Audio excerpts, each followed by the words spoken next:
காலை வணக்கம். காலை வணக்கம் தங்க. இன்னைக்கு சங்கட என்ன சமையல்? இன்னைக்கு என்ன சமையல்னு பார்த்துடலாம் வாங்க. குளிச்சுட்டு வந்துட்டீங்களா? சரி, கேசரி கிண்டிட்டேன், தண்ணி எடுத்து வச்சிருக்கிறேன். சாமிக்கு போய் ஊற்றிட்டு நெய் வைத்தியம் குடிச்சிட்டு வந்துருங்க. சாமி கும்பிட்டுட்டு இருக்காங்க. இன்னைக்கு சங்கடகர சதுர்த்தினால நான் கேசரி பண்ணிட்டு இருக்கிறேன். நான் முதல்ல குளிச்சிட்டேன், தலை சீவத்துக்குள்ள லைட் ஆகி. சரி, நீ போய் நான் கேசரி நான் போய் ஊற்றிட்டு வந்துட்டு இப்போ கேசரி கிளறிட்டேன். இப்போ நம்ம எல்லா திராட்சை நானா ஊற்ற போகிறேன். தண்ணி ஊற்றிட்டு பிரசாதம் கொண்டு போகிறேன். பிரசாதம் கொண்டு போகிறேன். ஆமாம், நான் கிண்டிட்டு இதில் ஏலக்காய் திராட்சை முந்திரில் உள்ளேயும் இந்த மாதிரி கேசரி அவ்வளோ டேஸ்ட்டாக இருக்கு. போட்டு செஞ்சாச்சு, அவ்வளோதான். நெய் நிறைய ஊற்றி உளுந்தங்களில இந்த சாமிக்கெல்லாம் வைக்கலாமா? உளுந்தங்களி செய்யலாம், உளுந்த புட்டு செய்யலாம். சரி, அந்த மாதிரிலாம் செஞ்சு தரியா? இன்னொரு நாளைக்கு செஞ்சு தரேன். அவ்வளோதான். இப்போ ஆஃப் பண்ணிடலாம். வெள்ளிக்கிழமை எங்கள் அம்மா உளுந்தங்களி செஞ்சு தந்துடுவாங்க. இது கேசரி ரெடி ஆயிடுச்சு. இப்போ பால் அடுப்பில் வச்சுருக்கேன். இன்றைக்கி என்னென்ன செய்ய போகிறேன்னா, இன்றைக்கி சிம்பிளாகத்தேன் ஒன் பாட் ரெசிபி தான். தக்காளி சாப்பாடும் வெங்காய போண்டாவும் செஞ்சு கொடுத்து விட போகிறேன் பசங்களுக்கு. அதனால தான் இன்றைக்கி அதுதான் செய்ய போகிறேன். சிம்பிளாக பண்ணிடலாம். அரிசியில் ஊற வச்சாச்சு. வெங்காயம் எல்லாமே கட் பண்ணி வச்சுருக்கிறேன். இங்கே வெங்காயம் எல்லாம் கட் பண்ணி வச்சுருக்கேன். போடுறப்ப நான் காட்டுறேன் பாருங்கள். இங்கே அரிசி நேற்று சாப்பாடு செஞ்சது கொஞ்சம் மீதி இருக்குது. அது கொஞ்சம் தக்காளி தொக்கு வேறு இருக்குது. சரி இருக்கட்டும், இது அப்படியேவும் நம்ம கேசரி ஆஃப் பண்ணியாச்சு. இப்போ வேறு பாத்திரத்தில் மாற்றி பாப்பாட்டை கொடுத்து விட்டுறலாம். ஃப்ரெண்ட்ஸ் வாங்க, இப்போ நம்ம என்னென்ன சமைக்க போகிறோன்னு பார்த்துடலாம். தக்காளி சாப்பாட்டுக்கு இங்கே வச்சுட்டேன். முதல் தக்காளி சாப்பாடை தாளித்து விட்டு அப்படி நம்ம போண்டாவுக்கு பிசைஞ்சு வச்சுருவோம். இப்போ எண்ணெய் காஞ்சிருச்சு. எண்ணெய் ஊற்றி ஒரே ஒரு வெங்காயம் மட்டும் கட் பண்ணியிருக்கேன். அவங்க 3 பேர்த்துக்கு இன்றைக்கி சாப்பாடு. ஒரே ஒரு வெங்காயம் நல்லா வதங்கட்டும். அந்த வெங்காயம் அதில் 2 பச்சை மிளகாயும் சேர்த்து விட்டுறலாம். இது வதங்கிக்கிட்டே இருக்கட்டும். அதுங்களே நம்ம போண்டாவுக்கு பிசைஞ்சிட்டு வந்துடலாம். அம்மா, இதில் பெரிய வெங்காயம், பச்சை மிளகா, கருவேப்பிலை, மல்லித்தலை எல்லாமே போட்டிருக்கேன் பாருங்கள். சரி, நம்ம பிசைஞ்சு வச்சலான்னு பற்றி உங்கள்கிட்ட காட்டிட்டு பிசையலான்னே. சாமி போயிட்டு வந்துட்டீங்களா? பிரசாதம் வாங்கிட்டு வந்தாச்சா? பாப்பா குளிச்சுட்டு போய் பிரசாதம் வாங்கிட்டு வந்தாச்சு. லேட்டாக எனக்கு வீடியோ எடுத்தது பாப்பா தான். பாப்பாவுக்கு செஞ்சு காட்டுறான். அப்புறம் 2 பேத்துக்கு சண்டை வந்துடும். அப்படித்தான். இன்னைக்கு பிரசாதம் தானே? கோயிலில் கொடுத்து விட்டாரா? கோயில் பிரசாதம் கொடுத்து விட்டாரு ஃப்ரெண்ட்ஸ். இன்னைக்கு நான் கேசரி செஞ்சு விட்டு இங்கே பூண்டு போட்டாச்சு. இப்போ சோம்பு, நல்லா சோம்பு நிறையா ஒரு கைப்பிடி போட்டுக்குங்க. இது சூப்பராக இருக்கும். டீ கடை போண்டா, வெங்காய போண்டா அருமையாக இருக்கும். நல்லா பிசைஞ்சுக்கலாம். உப்பு வேண்டாம் இப்போதைக்கு. பிசைஞ்சிட்டு அதுக்கப்புறம் உப்பு சேர்த்துக்கலாம். லைட்டாக ஃபுட் கலர் வேணால் போட்டுக்கோங்க. நான் காஷ்மீர் தூள் போட்டிருக்கேன் கொஞ்சமாக. காஷ்மீர் தூள் 1 ஸ்பூனும் சாதா மிளகாத்தூள் 1 ஸ்பூன் போட்டிருக்கேன். ஏன்னா பச்சை மிளகாயும் போட்டிருக்கோம். அதனால் இப்போ நம்ம உப்பு சேர்த்துக்கலாம். உப்பு சேர்த்துட்டு பிசைஞ்சிடலாம். இந்த மாதிரி பிசைஞ்சிடணும். இப்போ இதில் என்னென்ன சேர்க்க போகிறேன் என்னென்னா, கடலை மாவு ஒரு 250 1/4 கிலோ அளவு வச்சுருக்கேன். நம்ம கம்மியாக சேர்த்துக்கலாம், பார்த்துட்டு சேர்த்துக்கலாம். கடலை மாவு அவுசாது. இது மைதா மாவு 1 கப்பு போட்டுடலாம். மைதா மாவு போட்டாச்சு. இந்த போண்டாவுக்கு சூப்பராக. பச்சரிசி மாவு 1 கப்பு எல்லாம் போட்டாச்சு. இப்போ நல்லா பிசைஞ்சு விட்டுறலாம். தண்ணி இப்போதைக்கு ஊற்ற வேணாம். நல்லா வதங்கிடுச்சு வரணும். இப்போ இஞ்சி பூண்டு பேஸ்ட் போட்டுக்கலாம். இஞ்சி பூண்டு பேஸ்ட் போட்டு அப்படியே தக்காளியும் சேர்த்து விட்டுறலாம். இப்போ தண்ணி ஊற்றிக்கலாம். தண்ணி ஊற்றி நம்ம போண்டா பதத்துக்கு பிசைஞ்சுக்கலாம். இப்போ அதுங்களே இங்கே இஞ்சி பூண்டு தக்காளி போட்டோம். அதை நல்லா வதக்கி விட்டுறலாம். இப்போதைக்கு உப்பு சேர்த்து விட்டுறலாம். போட்டு நல்லா வதங்கட்டும். வதங்கினதுக்கப்புறம் நம்ம மசாலா சேர்த்துடலாம். இப்போ இதை நல்லா பிசைஞ்சிட்டு வந்துடலாம். பிசைஞ்சு மூடி வச்சிடணும் போண்டாவுக்கு. பூ மேலே பூத்துருந்துச்சா? பரவாயில்லையேவா. தக்காளி பழம் நல்லா வதங்கிருச்சு. இப்போ புதினாவும் மல்லியும் சேர்த்துக்கலாம். மேலே மாடி தோட்டத்துலேருந்து கொஞ்சோண்டு புதினா.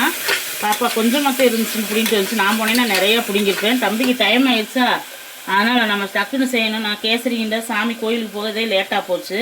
இன்றைக்கி சங்கடகர சதுர்த்தி நிறைய மட்டும் இருக்குமா மேலே? ஆமாம், நேற்று நான் தண்ணி ஊற்றும் போது பார்த்தேன். இப்போ நம்ம வீட்டு யோகாஸ் பிரியாணி மசாலா மணமாக இருக்குது. பிரியாணி மசாலா 1 ஸ்பூன் சேர்த்துக்கலாம். கொஞ்சமாக மஞ்சத்தூள் சேர்த்துக்கலாம். எல்லாமே தக்காளி சாப்பாட்டுக்கு போட்டாச்சு. நல்லா வதக்கி விட்டுட்டு அரிசி போட வேண்டியது.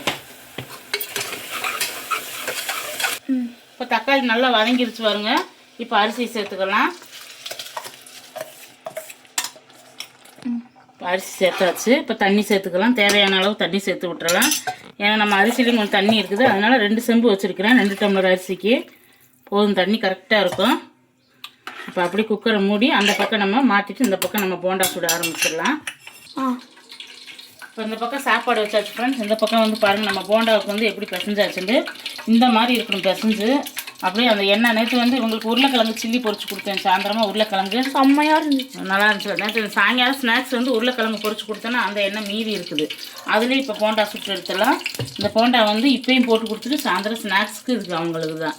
மற்றபடி வந்து கடையிலலாம் அவங்க அப்பா எதுவுமே வாங்கி கொடுக்க மாட்டார். வீட்டில் போட்டு கொடுக்க மாட்டார். எங்கிட்ட வாங்கி கொடுக்கறது. நேற்று எவ்வளோ கொடுத்தாரு உனக்கு? 20 ரூபா கொடுத்தாரு. 20 ரூபாய். நேற்று எத்தனை ரூபாய்க்கு வாங்கி சாப்பிட்டேன்? இத்தனைக்கு ஸ்நாக்ஸ் கொண்டுட்டு போகிறேன். 5 ரூபாய்க்கு. அவன் அண்ணனுக்கு எவ்வளோ கொடுத்தாரு? அவருக்கு 200 ரூபா. ஆமாம், அவங்க அப்பா எப்பயுமே வாரம் அவனுக்கு 2 பேத்துக்கு தனித்தனியாக கொடுத்துருவாரு. ஒரு வாரத்துக்கு இவ்வளோ வச்சு எனக்கு 20 ரூபா மட்டும் தான் கொடுப்பாரு எங்கள் அப்பா. ஸ்நாக்ஸ் எல்லாம் கொண்டுட்டு போயிருது பாப்பா. 20 ரூபா வந்து சேஃப்டிக்கு வச்சுக்கிறதுக்கு ரொம்ப காசு வந்து ஆடம்பரமாக செலவு பண்ணக்கூடாது. நம்மகிட்ட இருக்கிற தக்கன பட்ஜெட் போயிடணும். ஏன்னா எல்லாமே நம்ம அந்த ஒரே சம்பாத்தியத்தில் பார்த்துட்டு இருக்கிறோம். அதனால காசெல்லாம் அளவாக செலவு பண்ணணும். அதனால தான் வீட்டில் நம்ம மாவு எல்லாமே டிமார்ட்டில் வாங்கிட்டு வந்துடுறாங்களா. போண்டா இதுக்கெல்லாம் நான் போட்டு கொடுத்துருது. கடையில் மேக்ஸிமம் எதுவுமே வாங்கிட்டு என்னைக்காவது ஒன்றா அந்த காளான் சாப்பிட்ணும்னா மாதத்தில் ஒரு நாள் வாங்கிட்டு வந்து கொடுப்பாங்க. புரோட்டாவெலாம் என்றைக்கும் வாங்கிட்டு வர மாட்டாங்க. நான் வெளியில் போனாத்தான் வாங்கிட்டு போவாங்க பசங்களுக்கு அப்படிம்பேன். மற்றபடி அவங்க வாங்கிட்டே வர மாட்டாங்க. அப்படியே எங்கள் அம்மா எங்கள் அப்பாட்ட கேட்க சொல்லுவாங்க, போராட்டம் உங்கள் அப்பாட்ட வாங்கிட்டு வந்து எண்ணெய் காஞ்சிருச்சு. இப்போ போண்டா போட்டுடலாம். நல்லா சூப்பராக இருக்குது. நான் சொன்னால் வாங்கிட்டு வந்துடுவார்ல. இது எங்கள் ஊர்லலாம் இது ஸ்பெஷல். எங்கள் ஊர் வரைக்கும் இது வந்து 5 போண்டா கொடுப்பாங்க 20 ரூபாய்க்கு. சேலட்சுமி அத்தனை ஒருத்தங்க இருக்காங்க. அவங்க இந்த போண்டா சூப்பராக போடுவாங்க. மைதா மாவு, கலர் பொடி இதெல்லாம் போட்டு ரொம்ப சூப்பராக இருக்குது. எங்கள் ஊரில் காலையில் நான் கல்யாணம் முடிச்சு போன புதுசில் ஃப்ரெண்ட்ஸ் எங்கள் மாமனார் காலையில் போனாராக்கு டீ கடைக்கு போனாருக்கு இந்த போண்டாவே வாங்கிட்டு வந்துடுவாரு தாத்தா. அப்போ நல்லா சாப்பிடுவேன். கண்டிப்பாக நல்லா இருக்குமா? பாட்டி தாத்தா நான் கல்யாணம் முடிச்சு இந்த போண்டா அந்த ஊரில் ஸ்பெஷல். காலையிலே போட்டுருவாங்க. 5 மணிக்கெல்லாம் இந்த போண்டா சுட்டுருவாங்க. டீ கடையில் பார்த்தா 4:30 மணிக்கெல்லாம் போட ஆரம்பிச்சிருவாங்க. 5 மணிக்கெல்லாம் எங்கள் ஊரில் இந்த டக்கருக்கெல்லாம் வேலைக்கு போகிறவங்க எல்லாருமே நின்று இந்த போண்டாவை சாப்பிட்டு போவாங்க. அவ்வளோ டேஸ்ட்டாக இருக்கும் இந்த போண்டா வந்து. இப்போ வேகட்டும், வெந்ததுக்கப்புறம் பெரட்டி விட்டுக்கலாம். அம்மா அரி சொன்ன என்ன பண்ணி கிண்டல் பண்ணா? ரொம்ப சேட்டை பண்ணாதரா அதோ அந்த பறவை போல வாழ வேண்டும் இதோ இந்த அப்படின்னு பாட்டு படிக்கிறான். என்ன பண்றது? ஒரு தம்பிக்கு வந்து டூர் போறான் அண்ணன். ஆமா, அதனால சந்தோஷமா இருக்கு. போறாங்க. எப்படி இன்னும் தேதி சொல்லல. பணம் மட்டும் இவ்வளவு கட்டணும்னு சொல்லிட்டாங்க. காலேஜ் போனதுல இருந்து செலவு மேல செலவு அப்படின்னு அடுத்து வந்து இப்ப காலேஜுக்கு போக ரெடி ஆயிட்டாங்க தம்பி. அது டூருக்கு அது எப்பன்னு இன்னும் டிசைட் பண்ணல. இப்போதான் அவங்க அப்பாட்ட சொல்லிக்கிட்டு இருந்தான். காலையில தான் சொல்லிக்கிட்டு இருந்தான். ஆனா எப்பன்னு தெரிஞ்சா சொல்றோம். போண்டா வெந்துருச்சு. இந்த போண்டா வந்து 2 ரூபாங்க. 2 ரூபா. 5 போண்டா வந்து 10 ரூபான்னு நினைக்கிறேன். ஆமாம், அது சின்னதாக இருக்கும். இது நான் கொஞ்சம் பெருசாக போட்டுட்டேன். கேசரி முடிச்சிட்டியா? முக்கிட்டு இருக்க? கோவமா? எதுக்கு? ஆளாளுக்கு திட்டுறாங்கடா. நீ பேசுறது அப்படி திட்டுவாங்க. எடுத்தாச்சு. விசில் வரப்போகுது. இப்போ அடுத்து இன்னொரு பேட்ச் போட்டுடலாம். போகிறதுக்குள்ளே போட்டோம்னா டக்குன்னு கிளம்பி ஓடிடுவான். நம்ம 4 நாளாக போட்டு எடுத்துடலாம். சாமிக்கு 2 எடுத்து வச்சுட்டு தாத்தா படத்துக்கிட்ட ஒரு போண்டா எடுத்து வச்சுட்டு அப்புறமேல சாப்பிடுங்க. என்ன ஓகேவா? இங்கே வெங்காய போண்டா சுட்டுட்டேன் பாருங்கள். இங்கே சாப்பாடு விசில் வந்து ஆஃப் பண்ணிவிட்டு இப்போ வெளியே போய் பார்த்துட்டு வந்துடலாம். இப்போ வெங்காய போண்டா வெந்துட்டு இப்போ சிம்மில் தான் வச்சுருக்கிறேன். வெந்துகிட்டே இருக்கட்டும். வெங்காயம் போண்டா வச்சும் போது சாமிக்கு எடுத்து வச்சுட்டு அப்புறம் தாத்தாவுக்கு எடுத்து வச்சுரு. ஓகேவா? எடுத்து வச்சிட்டியா? சரி, சாப்பிடுங்க அப்புறம். சரி வாங்க வெளியில் போயிட்டு வந்துடலாம். அவங்களே வேகட்டு விசில் அடிங்கன்னா தம்பியை கிளப்பி விட்டுறலாம். தீபம் மலை ஏற்றிட்டு ஒரே ஒரு தீபம் மட்டும் விநாயகர்கிட்ட போட்டு வச்சுருக்கிறேன். கேசரி இன்னைக்கு கற்கண்டு அப்புறம் போண்டா எல்லாமே வச்சாச்சு. சாமிக்கு நெய்வேத்தியம். அருகம்புல் பிடிங்கிட்டு வந்து பாப்பா அருகம்புல்லும் வச்சாச்சு. இன்னைக்கு வெட்டி எல்லாம் சூப்பராக விநாயகரை கும்பிட்டாச்சு. நேற்று எல்லாமே சுத்தம் பண்ணேன். சிலையெல்லாம் தொடச்சி செம்மையாக இருக்கே போண்டா. நல்லா இருக்கா? இந்த ஒரு எனக்கு வேண்டாம். நான் தான் இன்னைக்கு சாப்பிட மாட்டேன் தெரியுமில்ல. இங்கே பாருங்கள், பூச்செடி பூவே இல்லை. அங்கே ஒரு பூ எங்கே? இங்கே. ஆமாம், விநாயகருக்காக ஒன்று இருக்குது. நான் செவந்தி பூ வச்சுட்டேன். மேலே பாப்பா ரோஸ் நிறைய அப்படின்ட்டு வந்தாங்களா, அப்புறம் நிறையா பூ வேறு இருந்துச்சு மேலே. பாவக்காய் நாளைக்கு பிடிங்கிடலாம். காய் நாளைக்கு மொச்சக்காய் நாளைக்கு பிடிங்கிடலாம்.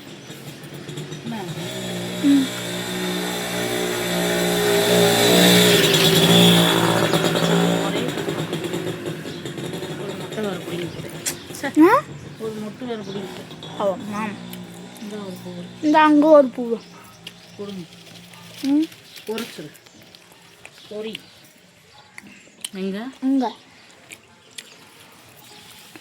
தக்காளி சாப்பாடு வெளியே வரைக்கும் மணக்குது. நம்ம யோகாஸ் பிரியாணி மசாலா மனம் தூக்குது.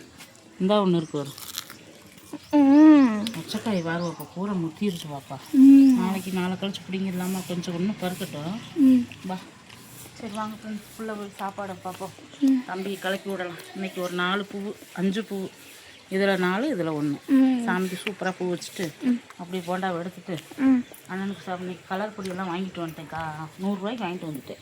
கலர் பொடி இல்லாமல் அம்மா கலர் கொடுக்காம சிம்பிளாக போட்டுவிட்டு ஓடிட்டேன். 5 மணிக்கு எழுந்திரிச்சேன்னா படன்னு குளத்தை போட்டு விட்டு குளிச்சுட்டு வந்து வேகமாக போய் தண்ணி ஊற்றணும். டயர்டாகிடுது. பின்னாடி வீட்டு வேலை ஓவர். வேலைலாம் துவச்சி நல்லா துணிச்சேன். அப்படியா? சரி வாங்க.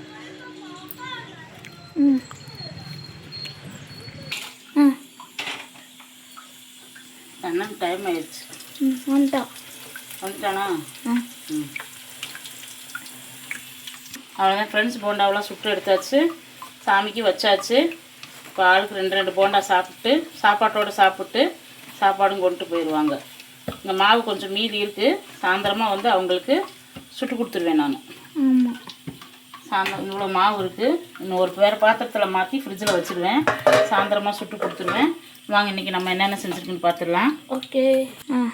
பிரியா வந்து 6 ரோஜா பூ பிடிங்கிட்டு இருந்துச்சு. இப்போ ஹரிஸ் மேலே போய் கொஞ்சம் புதினா மறுபடியும் பிடிங்கிட்டு சொன்னோன்னா 4 ரோஸ் இருந்துச்சு. எப்படி பூக்குத்துக்குவாங்க?